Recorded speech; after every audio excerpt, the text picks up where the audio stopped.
안녕하십니까. 복되고 거룩한 안식일입니다. 오늘 10월 15일 안식일. 제가 준비한 말씀의 제목은 예수님의 흔적을 따라 살자입니다. 제가 말씀을 시작하기 전에 요한복음 17장 3절에 있는 말씀과 고린도 후서 5장 17절에 있는 말씀을 먼저 읽고 말씀을 시작하겠습니다. 요한복음 17장 3절은 영생은 이것이니 곧 그들이 유일하신 참 하나님 아버지와 아버지께서 보내신 자 예수 그리스도를 아는 것이라. 그리고 고린도 후서 5장 17절의 말씀은 누구든지 그리스도 안에 있으면 그는 새로운 창조물이라. 또 옛것은 지나갔으니 보라 모든 것이 새롭게 되었도다 라는 말씀입니다. 제가 예수님을 믿는다는 것은 정말 제 마음에 요한복음 17장과 고린도 후서 5장 17절의 말씀이 제 안에서 살아 숨쉬기를 바라는 그런 마음이 간절한 것 같아요. 그래서 제가 예수님을 믿는다는 것은 예수님께서 이 죄악된 세상에 어두움에 처해 있는 소망이 없는 인류를 위해서 이루시고자 하시는 뜻을 깨달아서 저의 일상생활에서 예수님과 같은 마음으로 알파와 오메가이신 창조주 하나님이 인류를 향한 마음이 무엇인지 배우고 순종하는 삶을 살아가기를 소망하면서 늘 기도합니다. 그래서 오늘 이 복된 안식일에 성경에 나오는 몇 가지 이야기를 통해서 인류에게 남기신 예수님의 흔적을 살펴보고 또 그 흔적을 우리의 삶에서 예수님의 마음과 같이 살아가기를 어, 소망합니다. 첫 번째 성경 말씀 요한복음 8장 1절에서 11절을 읽어 주십시오. 요한복음 8장 1절 예수는 감람산으로 가시다. 아침에 다시 성전으로 돌아오시니 백성이 다 나아오는지라 앉으사 저희를 가르치시더니 서기관들과 바리새인들이 가는 중에 잡힌 여자를 끌고 와서 가운데 세우고 예수께 말하되 선생이여 이 여자가 간음하였다가 현장에서 잡혔나이다. 모세는 율법에 이러한 여자를 돌로 치라 명하였거니와 선생은 어떻게 말하겠나이까? 저희가 이렇게 말하면 고소할 조건을 얻고자 하여 예수를 시험함이니라. 예수께서 몸을 굽히사 손가락으로 땅에 쓰시니 저희가 묻기를 마지 아니하는지라. 이에 일어나 가라사대 너희 중에 죄 없는 자가 먼저 돌로 치라 하시고 다시 몸을 굽히사 손가락으로 땅에 쓰시니 저희가 이 말씀을 듣고 양심의 가책을 받아 어른으로 시작하여 젊은이까지 하나씩 나가고 오직 예수와 그 가운데 섰는 여자만 남았더라. 예수께서 일어나사 여자 외에 아무도 없는 것을 보시고 이르시되 여자여 너를 고소하던 그들이 어디 있느냐? 너를 정죄한 자가 없느냐? 대답하여 주여 없나이다. 예수께서 가라사대 나도 너를 정죄하지 아니하노니 가서 다시는 죄를 범치 말라 하시니라. 감사합니다.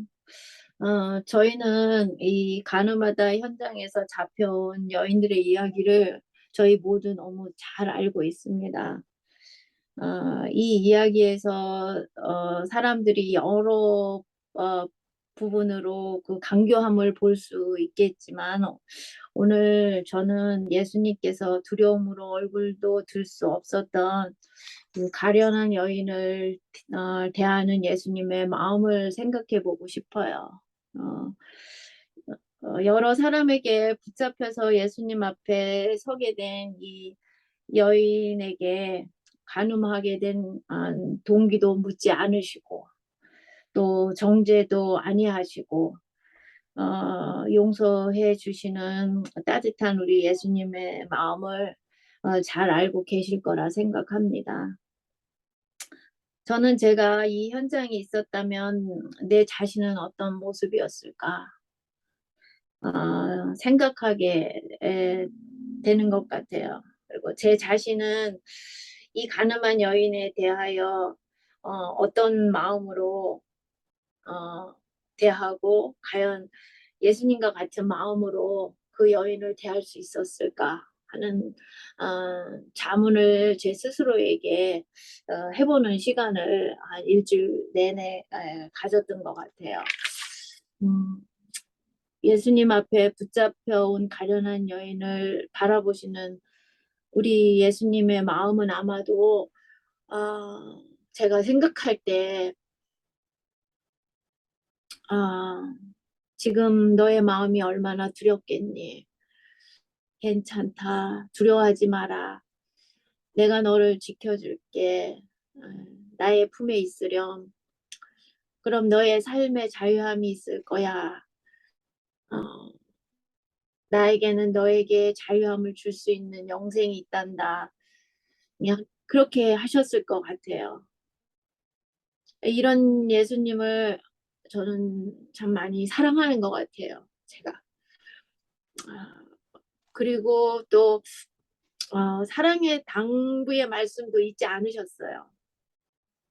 나도 너를 정죄하지 않을 테니까 다시는 죄짓지 마라. 그렇게 소망의 힘도 주시는 이게 참 자상하고 따뜻한 예수님의 마음이 일주일 내내 느껴졌어요. 이런 예수님을 제가 개인적으로 참 많이 사랑하는데 저의 모습은 참 예수님 앞에서 너무 많이 부족하다라는 생각을 하게 됩니다. 두 번째 이야기는 마가복음 5장 24절에서 34절에 있는 말씀을 읽어 주십시오. 마가복음 5장 24절. 이에 그와 함께 가실새 큰 무리가 따라가며 에워싸 밀더라. 12해를 혈루증으로 앓는 한 여자가 있어 많은 의원에게 많은 괴로움을 받았고 있던 것도 다 허비하였으되 아무 효험이 없고 도리어 더 중하여졌던 차에 예수의 소문을 듣고 무리 가운데 섞여 뒤로 와서 그의 옷에 손을 대니 이는 내가 그의 옷에만 손을 대어도 구원을 얻으리라 하밀러라.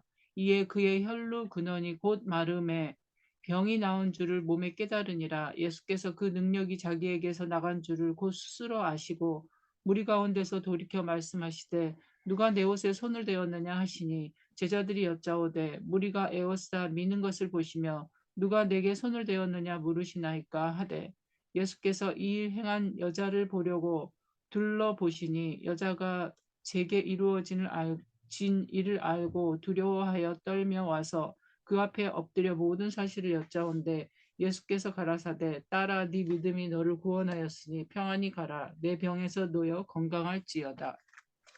아멘. 이 말씀 속에서도 우리가 여러 많은 부분들을 볼 수가 있는데 저는 오늘 또 이 말씀 속에서도 예수님의 마음을 한번 읽어보려고 해요.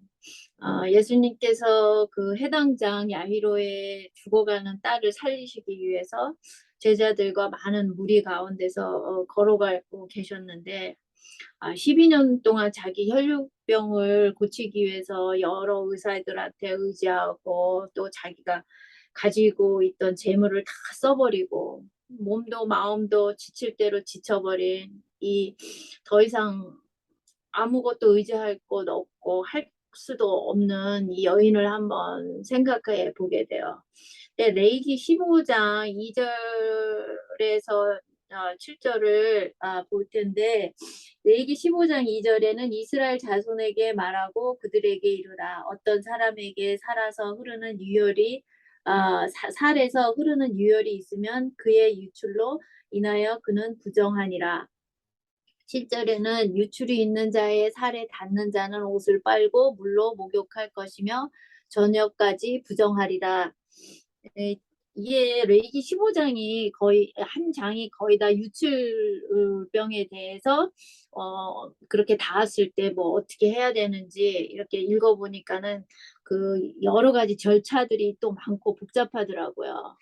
이제 이 혈류병을 앓는 이 여인의 병이 부정한 병이었어요.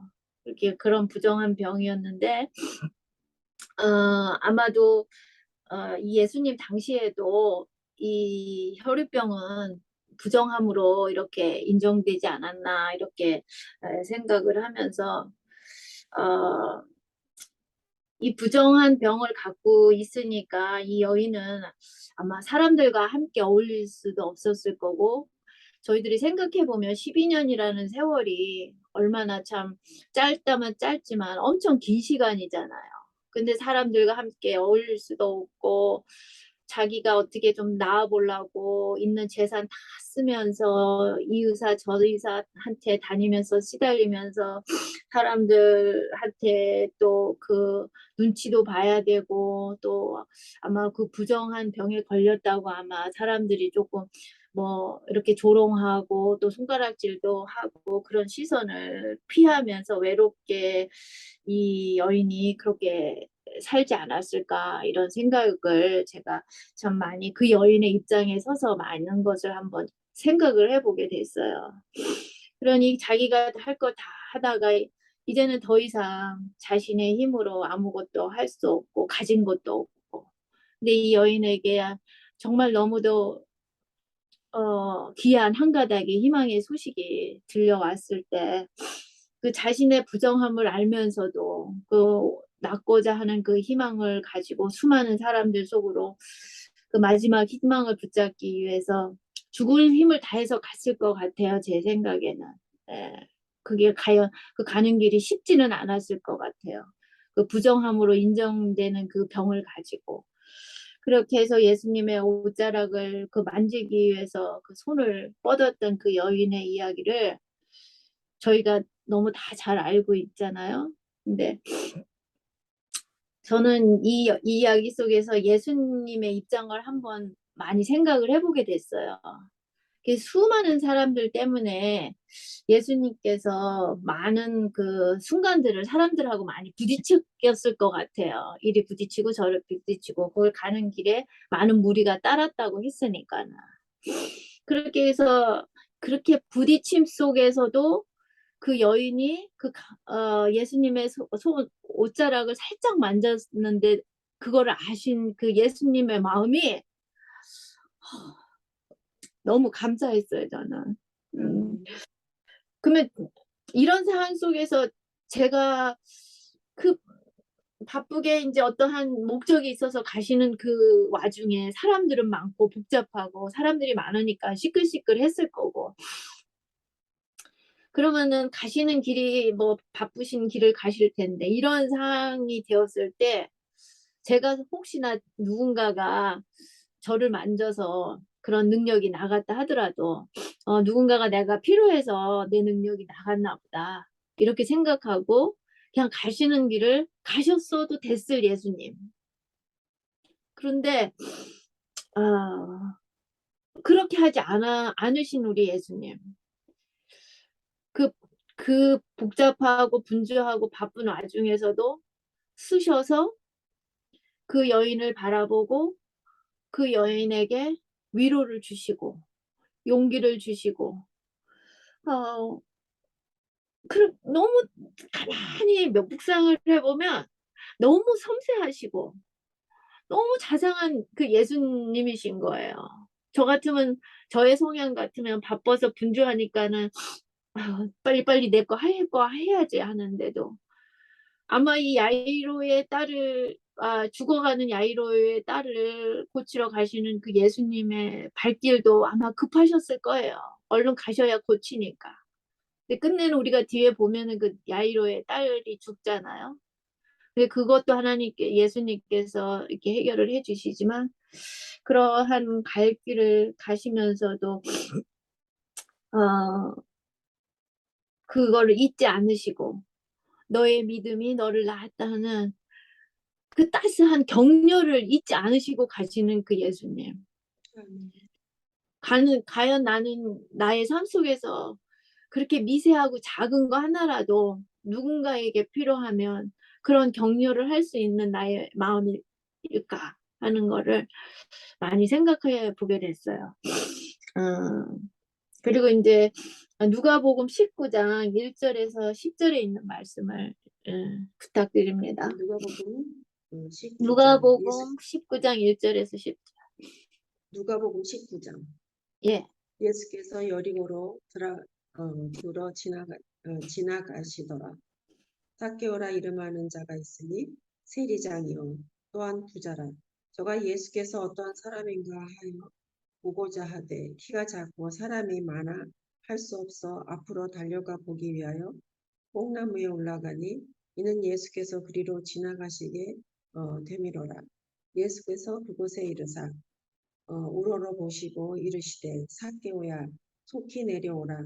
내가 오늘 내 집에 유하여야 하겠다 하시니 급히 내려와 즐거워하며 영접하니 물사람이 보고 수군거려 가로되 저가 죄인의 집에 유하러 들어갔도다 하더라. 삭개오가 서서 주께 여짜오되 주여 보시옵소서 내 소유의 절반을 가난한 자들에게 주겠사오며 만일 네 것을 토색한 일이 있으면 4배나 갚겠나이다.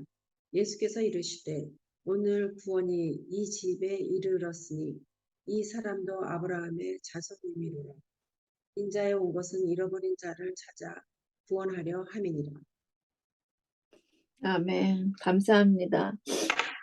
이 삭개오의 이야기 속에서도 이 말씀 속에서도 저희들이 참 여러 가지로 많은 부분을 생각해 볼 수 있어요. 근데 이제 저는 오늘 예수님의 마음, 삭개오를 대하는 마음을 살펴보려고 하는데 삭개오는 우리가 모두 아시다시피 세리였고 아마도 되게 풍부하게 잘 살은 그런 세리니까 잘 살았던 사람인데 그 세리라는 직업 때문에 언제나 그 사람들에게 따가운 눈총을 받고 그다음에 사람들이 가까이 하고 싶어 하지 않고 그쵸. 이 삭개오가 물질적으로는 풍부하게 가졌지만 그 직업이 그렇기 때문에 사람들과 가까이 지낼 수 없고 늘 홀로 외롭게 지내는 그 마음을 제가 한번 생각을 해봤어요.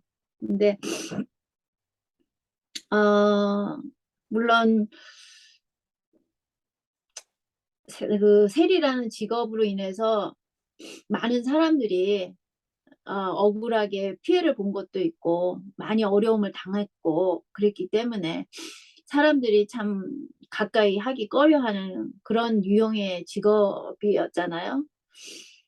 근데 그걸 가만히 생각해 보니까 그 사람의 그런 상황이 주어졌다면 나도 이들과 똑같은 모습이지 않을까. 그 사람 마음의 중심에 어떤 사람인지 그 사람 마음 중심을 보려고 하지 않고 외적으로 드러난 어떠한 그런 모습만 가지고서는 나도 그 사람을 가까이 하고 싶어 하지 아니하고 내 나름대로 그 사람을 편견으로 바라보지 않았을까 이런 생각이 들더라고요. 그래서 근데 우리 예수님은 제가 참 감사한 게 늘 그 마음속에 저희들 각자 마음속 깊은 곳에서 이렇게 살아서 숨쉬고 있는 그 가능성을 봐주시는 게 너무 감사해요, 저는. 근데 제 자신을 봐도 외적으로나 뭐 여러 가지 제 환경으로나 여러 가지를 봐도 사람들 앞에 뭐 내놓을 것이 없는 저인데 제 마음속에 그 중심에서 살아있는 그 가능성을 항상 보시고 그거를 품어 안아주시는 그 예수님이 너무 감사하고 그 은혜로 삭개오가 그 삭개오의 삶에 재창조가 일어났고 또 창조의 예수님을 또 따르고 사랑하고 그거로 인해서 그 가족이 모두 다 이렇게 구원함을 얻게 되는 그 자상한 그 예수님의 마음이 저는 너무 감사하고 또 그런 예수님을 제가 사랑하게 되는 것 같아요. 우리가 이거 오늘 세 가지의 이야기를 이렇게 쭉 봤지만 우리가 모두 다 이 이야기를 잘 알고 있는 이야기고, 네, 저는 이 세 가지의 이야기를 통해서 저의 모습을 참 많이 생각하게 됐고 다시 한번 살펴보게 됐고 또 하나님 앞에 또 많이 회개하는 그런 한 주였던 것 같아요. 이게 타락한 인간의 본성은 이게 사탄하고 같아가지고 모든 것을 볼 때 내 중심으로 생각을 하는 것 같아요.